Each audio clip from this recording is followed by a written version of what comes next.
For today's episode, I'm actually not going to be talking about the scriptures, but actually a talk that I listened to today while on the elliptical. This talk is called Power to Overcome the Adversary, and it's by Elder Peter M. Johnson of the 70. And so in his talk, he talks about Satan. He talks about the tactics of the adversary to lull us into temptation. And he talks about three things that Satan will do, three D's. And the first one is deception. So basically, he will show us that good things are bad and bad things are good. Like, for example, maybe like drugs. You might think, oh, drugs are good. They make us feel pleasure. They make us feel happy in the moment, whatever, you know. But in all reality, drugs are horrible for you. Drugs are horrible for your brain, your body. They're destructive, expensive, and that high you get will only last for a little bit. And soon your life will just go down to not good things. That's just a little example.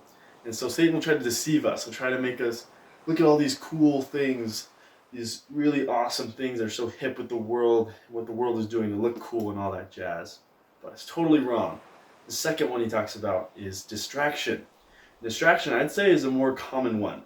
Because a lot of times we know that deception is bad. We know, oh, drugs are bad, don't do that. I shouldn't drink, whatever. But distraction, maybe the things we're distracted by aren't bad things. Maybe they're just normal things that just consume time.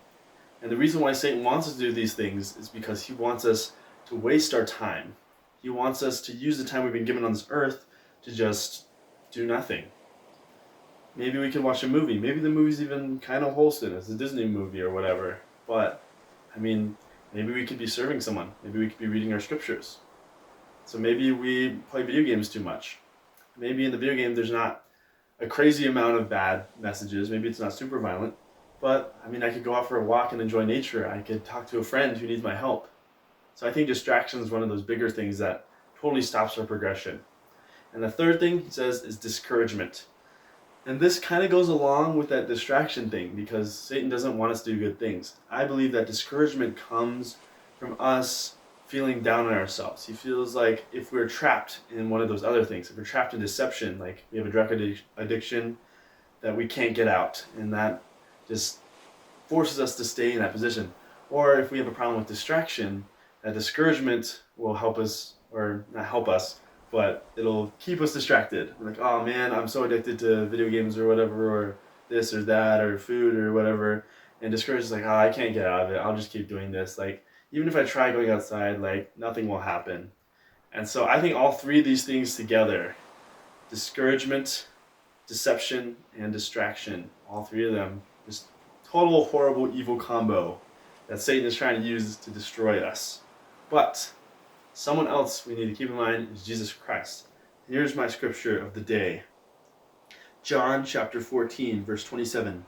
Peace I leave with you, my peace I give unto you. Not as the world giveth, give I unto you.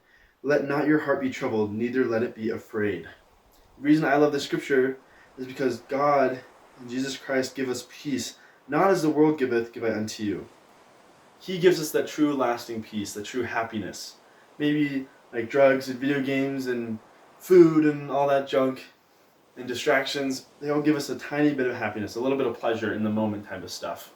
But at the end of the day, are we really happy? I don't think so. I think at the end of the day, maybe deep down we feel a little bit of guilt. And if not guilt, we feel like we're wasting our time, or we feel like lonely and sad. And that's what Satan will do to you. After you do all those things under his command, he will make you feel that way, because that's exactly how Satan feels. He feels miserable at the end of the day. He wants you to feel miserable too. But if we follow Jesus Christ, he will give us the true peace, not the worldly peace, but the heavenly peace that just resonates in our hearts and sticks with us forever.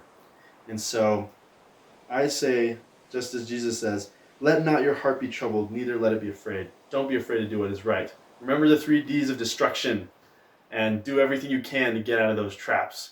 And Jesus will be with you if you put him first.